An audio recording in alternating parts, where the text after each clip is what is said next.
আর অন্যদিকে ভোটের আগে ফের টাকার পাহাড়, এবার বিজেপি নেতার গাড়িতে। উত্তরবঙ্গে দুই বিজেপি নেতার গাড়িতে বিপুল টাকা।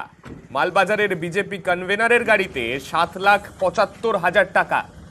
জলপাইগুড়ি বিজেপি মহিলা মোর্চার সভানেত্রীর গাড়িতেও টাকা উদ্ধার। গাড়িতে পুলিশের তল্লাশিতে উদ্ধার 1,30,000 টাকা।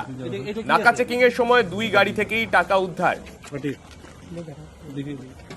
পুলিশ আর সিভিল ডিপার্টমেন্ট মিলে জয়েন্টলি নাকা চলছে।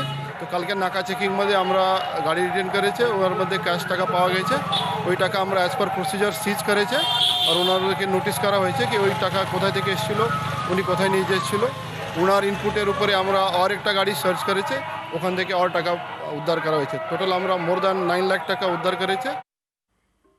আর এই নিয়ে শুরু হয়ে গিয়েছে রাজনৈতিক তরজা।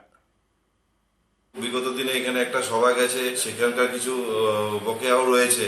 বিষয়গুলি না জানা অবধি আমি কোনো মন্তব্য করতে পারছি না। বিরোধীদের কাছ তো বিরোধিতা করা তারা তো বলবেই, কিন্তু ঘটনা হলো যে কাদের কাছে টাকা আছে আর কাদের কাছে টাকা নেই সেটা তো জনগণ দেখছে না, সভা মঞ্চগুলো তো দেখছে এক একজনের। যার থেকে নেওয়া দেখা যাবে সেটাই প্রমাণিত। সিজ করছে গাড়িতে সিজ ছিল, টাকা ছিল 7,75,000 টাকা সিজ করছে, সেটাই প্রমাণিত। বিজেপি ঘরে ঘরে ডাকাত আছে। এটা কি মানুষের ভোট কেনার জন্য এসেছিল? বিজেপি যে পয়সা দিয়ে ভোট কেনে তার প্রমাণিত হলো এই ডাকাতদের হাত থেকে টাকা সিজ করা। আর এর আঁচ পড়েছে বিজেপির রাজ্য স্তরেও।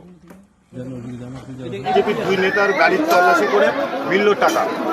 টাকা পেয়ে গেছে নাকি পুলিশ টাকা দিয়ে রেখে দিয়েছে, সেটা তো আগামী দিনে তদন্ত হলে তবে ধর করবে, ধরা পড়বে।